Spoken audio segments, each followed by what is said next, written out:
bienvenue sur Monaco Info pour cette nouvelle édition. Tout de suite, vos titres. Comment se déroulera le passage à la haute définition pour la télévision Principauté le 5 avril prochain? C'est ce que nous expliquera Patricia Navarro dans ce journal. Inciter les jeunes à lire et surtout leur faire apprécier la lecture. Un concours littéraire interlycée a été organisé à la galerie L'Entrepôt. Et puis, comment était Monaco sous le Second Empire? Nous le saurons dans cette édition grâce à l'historien David Chanteran. Le 5 avril prochain sera la date officielle du passage à la haute définition pour la télévision. C'est en fait le signal de diffusion des chaînes françaises qui changent de format sur certains modes de réception de la télévision en Principauté. Les explications de Patricia Navarro sur des images d'Olivier Bonello. Le changement sera tout à la fois infime et important. Dans les prochaines semaines, la télévision va être diffusée en haute définition en Principauté. Cela ne générera quasiment aucun changement pratique pour les téléspectateurs, mais en revanche, l'image sera de bien meilleure qualité. Alors c'est un changement lié à une meilleure qualité de l'image sur un certain nombre de chaînes, et qui est lié tout simplement à une décision en France de passer un certain nombre de chaînes en HD dans leur format TNT, voilà, tout simplement. Bon, nous aujourd'hui le format de diffusion principal de la télévision c'est absolument pas la TNT, mais du coup évidemment on va bénéficier de ces chaînes en HD dans l'ensemble de nos différents modes de diffusion. Alors, ce qui nous a animés au maximum, c'est qu'il n'y ait pas de conséquences pour les résidents à Monaco, parce que c'est quand même une décision française, donc il fallait absolument que ce soit complètement transparent pour eux. Et c'est ce qu'on va du coup vous expliquer derrière. Et puis après, évidemment, plus on peut offrir des chaînes en HD, plus on le fait, parce que c'est quand même un confort visuel qui est meilleur. La preuve par l'image, selon 3 grands cas de figure qui se présentent en Principauté. On a 3 effectivement catégories de clients qui peuvent être impactés par ce changement-là. Ceux qui ont effectivement la box NetGem, d'accord, et eux, ça va être effectivement extrêmement simple, ça va être juste de prendre leur télécommande et de faire une veille légère, d'accord. La deuxième partie, et effectivement, ça concerne notre offre gratuite de 82 chaînes. Et là, effectivement, 2 particularités. La première, soit le client a un téléviseur compatible, et donc dans ces cas-là, il y a une procédure qui est très simple sur le téléviseur. Soit, effectivement, il a un boîtier Denver que l'on vend en boutique et que l'on doit reparamétrer pour, effectivement, relancer et avoir ces chaînes de meilleure qualité. Et enfin, 3e cas de figure, alors là, c'est le statu quo. C'est le statu quo, effectivement. Donc, ce sont ceux qui, effectivement, utilisent les 18 chaînes à la prise, le service universel. Et pour eux, ce sera complètement transparent, aucune action. Ils resteront avec leurs 18 chaînes, comme actuellement, c'est le cas. Pour accompagner ce changement, Monaco Télécom met en place un numéro de téléphone spécial destiné à vous informer.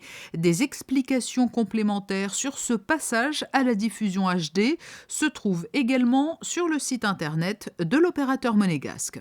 Promouvoir la littérature chez les jeunes, c'est l'un des objectifs des rencontres littéraires Fabien Boisson qui se dérouleront le mois prochain en Principauté. Parallèlement à ce salon du livre, un concours littéraire interlycée est organisé par les élèves de seconde, des élèves qui ont participé à la galerie L'Entrepôt à une séance de dédicace. Le reportage de Dominique Poulain sur des images de David Bernardi.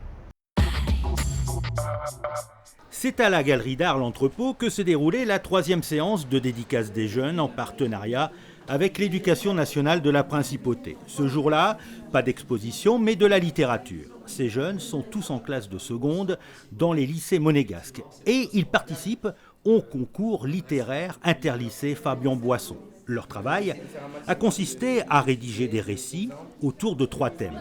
La tolérance, ou comment accepter la différence de l'autre, les découvertes faites au cours de voyage et l'esprit sportif. Léo, élève au lycée Albert Ier, a choisi la tolérance. Un mot compris de tous, mais encore trop peu respecté. J'ai plus essayé de faire vraiment pas de raconter une histoire, parce que je voulais pas parler d'une différence précise et j'ai voulu plus faire une expression en fait où je parle juste de la tolérance, j'exprime ce que moi comment je la vis, comment les autres ils peuvent la vivre et j'ai essayé de donner beaucoup d'exemples, voilà, des juifs, des musulmans, des noirs, des arabes, enfin de tout, des handicapés, des homosexuels, j'ai essayé de vraiment tout ce qui m'est passé par la tête, des pauvres, des riches, des différences socio-économiques, tout ça. Puis j'ai essayé de faire aussi un peu dans l'actualité, donc évidemment quand on parle de religion, il faut parler de l'actualité, c'est un peu pour ça que j'ai pris ce sujet aussi. Donc voilà, j'ai essayé de parler en fait, de lier un peu tout, et puis j'espère que apparemment ça a plu, donc bon. Bertille, elle aussi élève de seconde au lycée Albert Ier, s'est penchée sur l'esprit sportif en racontant l'histoire d'un entraîneur et de son athlète. Je trouve que le sport c'est très important puisqu'on le pratique tous et que chacun a son interprétation spéciale et il y a un esprit qui est très spécial, c'est l'esprit olympique et qui est présent chez tous les sportifs. J'ai raconté l'histoire d'une jeune skieuse qui veut aller aux Jeux Olympiques, qui est sélectionnée mais qui n'a pas encore tous les moyens avec elle pour pouvoir gagner ses médailles et elle va vivre plutôt plusieurs péripéties et finalement réussir à avoir sa médaille. Dans une ambiance chaleureuse, ces élèves qui seront peut-être de futurs journalistes, écrivains, chroniqueurs ou éditorialistes ont dédicacé leurs œuvres au public présent et aux personnalités dont Stéphane Valéry, conseiller de gouvernement pour les affaires sociales et la santé, ou encore Jacques Boisson, secrétaire d'État et père de Fabian Boisson, décédé il y a une dizaine d'années. Après une première sélection, 34 élèves restent en lice pour ce concours. Les résultats seront proclamés après décision du comité de lecture et 6 élèves seront récompensés le 24 avril prochain lors de l'inauguration du Salon du Livre qui se tiendra à l'Hôtel Méridien. Et puis sinon, dans le reste de l'actualité en bref. Une balade entre le jazz et l'électro, Caravan Palace est un groupe français issu du croisement de 3 compositeurs de musique électronique animés d'une passion commune pour le jazz manouche. Le swing qui habite les artistes leur a permis d'obtenir en 2012 un disque de platine. Caravan Palace se produira le 10 mars prochain à 20h30 à l'espace Léo Ferré et présentera un nouvel album débordant d'énergie à ne louper sous aucun prétexte. Monaco sous le Second Empire, David Chatteran, historien de renom, a donné une conférence à la Maison de France pour dévoiler les temps forts de cette période, une période parfois oubliée et pourtant essentielle pour la principauté. Retour dans le passé. Période fondamentale pour comprendre le Monaco d'aujourd'hui, le Second Empire a permis à Charles III de poser les bases de la vie économique et de la vie politique monégasque.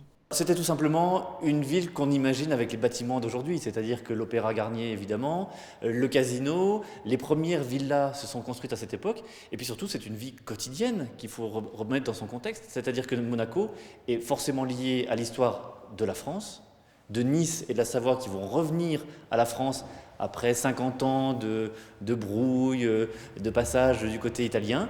Et puis l'Italie aussi, parce que c'est le moment de la campagne italienne avec Cavour, avec Garibaldi évidemment. Et Monaco est entre les deux. Je veux montrer en quelque sorte cette spécificité monégasque, en quoi elle est importante à la fois pour l'histoire de la région, mais également de manière plus large en l'histoire du monde, parce que Monaco va devenir un phare à la fois économique et politique, et c'est à ce Second Empire qu'elle le doit, et notamment à la personnalité de Charles III, qui est peut-être un des princes que l'on connaît peut-être un peu moins par rapport à Albert Ier, qui a tellement fait avec ses grandes explorations.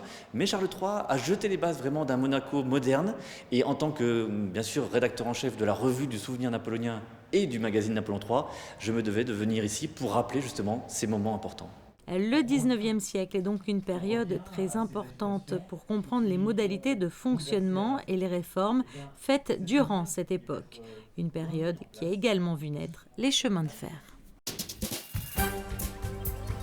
Un mot de tennis à présent. Les Monégasques n'auront pas réussi à s'imposer face à la Lettonie, s'inclinant 3-0 à l'issue du double décisif du premier tour de la Coupe Davis.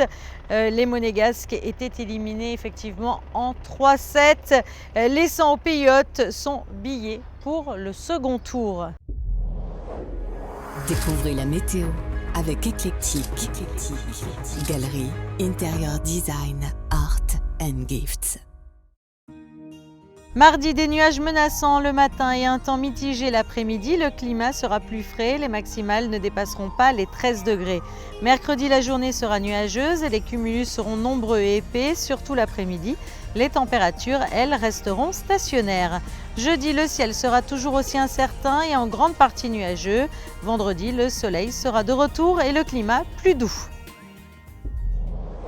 Vous avez découvert la météo avec Éclectique. Galerie, intérieur design, art and gifts. Retrouvez à présent, comme promis, Émilie Rousseau pour le Journal des Sports, un journal consacré exclusivement aux femmes à l'occasion de la Journée internationale de la femme. Au revoir.